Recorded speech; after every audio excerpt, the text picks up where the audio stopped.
Reincarnations in Tibet. Those who master the law of karma and achieve realization can choose to return in life after life to help others. In Tibet, a tradition of recognizing such incarnations, or tulkas, began in the 13th century and continues to the present day. When a realized master dies, he or she may leave precise indications of where he will be reborn.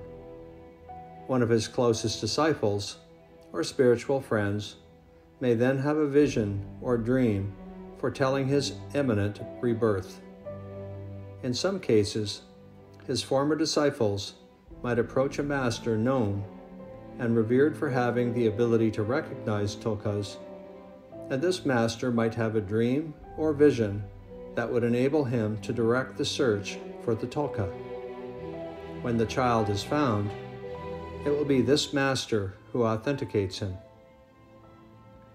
The true purpose of this tradition is to ensure the wisdom memory of the realized masters is not lost.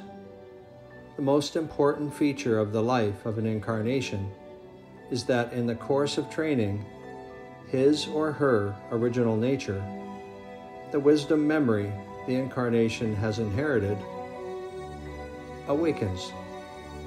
And this is the true sign of his or her authenticity.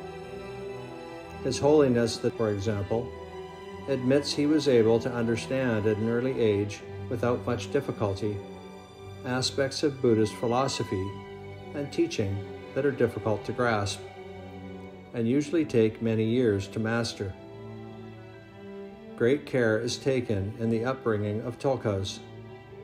Even before their training begins, their parents are instructed to take special care of them. Their training is much more strict and intensive than that of ordinary monks, for so much more is expected of them. Sometimes they remember their past lives or demonstrate remarkable abilities. It is common for small children who are reincarnations to remember objects and people from their previous lives. Some can also recite scriptures, although they have not yet been taught them. Some incarnations need to practice or study less than others. This was the case with my own master, Jamyang Khyentse. When my master was young, he had a very demanding tutor. He had to live with him in his hermitage in the mountains. One morning his tutor left for a neighboring village to conduct a ritual for someone who had just died. Just before he left, he gave my master a book called Chanting the Names of Manjushri, an extremely difficult text, about 50 pages long, which would ordinarily take months to memorize. His parting words were, "Memorize this by this evening." The young Khyentse was like any other child, and once his tutor had left, he began to play. He played and he played until the neighbors became increasingly anxious. They pleaded with him, "You better start studying, otherwise you'll get a beating." They knew just how strict and wrathful his tutor was. Even then, he paid no attention and kept playing. Finally, just before sunset, when he knew his tutor would be returning, he read through the whole text once. When his tutor returned and tested him, he was able to recite the entire work from memory, word perfect. Ordinarily, no tutor in his right mind would set such a task for an infant. But in his heart of hearts, he knew that Khyentse was the incarnation of Manjushri, the Buddha of wisdom. And it was almost as if he were trying to lure him into proving himself. The child himself, by accepting such a difficult task without protest, was tacitly acknowledging who he was. Later, Khyentse wrote in his autobiography that although his tutor did not admit it, even he was quite impressed. What continues in a tulka? Is the tulka exactly the same person as the figure he reincarnates? He both is and isn't.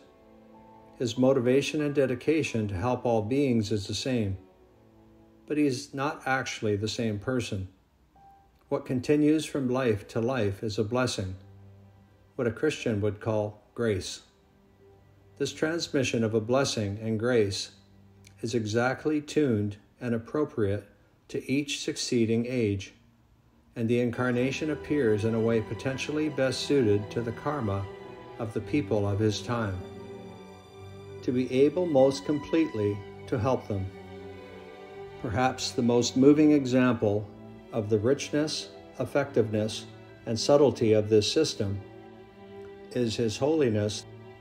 He is revered by Buddhists as the incarnation of Avalokiteshvara, the Buddha of infinite compassion. Brought up in Tibet as its God King, he received all the traditional training and major teachings of all the lineages and became one of the greatest living masters in the Tibetan tradition.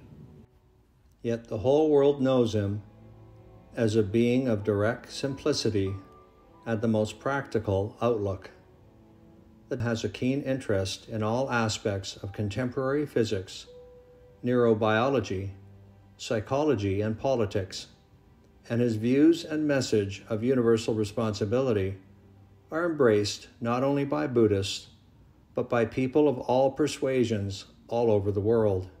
Has become one of the leading spokesmen for the preservation of the world's environment, tirelessly trying to awaken his fellow human beings to the dangers of a selfish, materialistic philosophy. He is honored by intellectuals and leaders everywhere. And yet, I have known hundreds of quite ordinary people of all kinds and nations whose lives have been changed by the beauty, humor, and joy of his holy presence.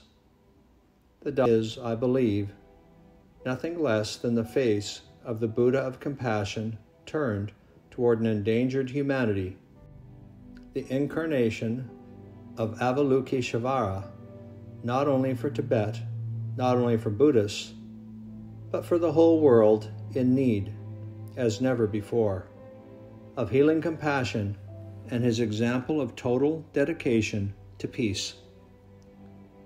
It may be surprising for the West to learn how very many incarnations there have been in Tibet, and how the majority have been great masters, scholars, authors, mystics, and saints, who made an outstanding contribution both to the teaching of Buddhism and to society. They played a central role in the history of Tibet. I believe that this process of incarnation is not limited to Tibet, but can occur in all countries and at all times. Throughout history, there have been figures of artistic genius, spiritual strength, and humanitarian vision who have helped the human race go forward. I think of Gandhi, Einstein, Abraham Lincoln, Mother Teresa, of Shakespeare, of St. Francis, of Beethoven, of Michelangelo. When Tibetans hear of such people, they immediately say they are bodhisattvas, and whenever I hear of them, of their work and vision, I am moved by the majesty of the vast evolutionary process of the Buddhas and Masters that emanate to liberate beings and better the world.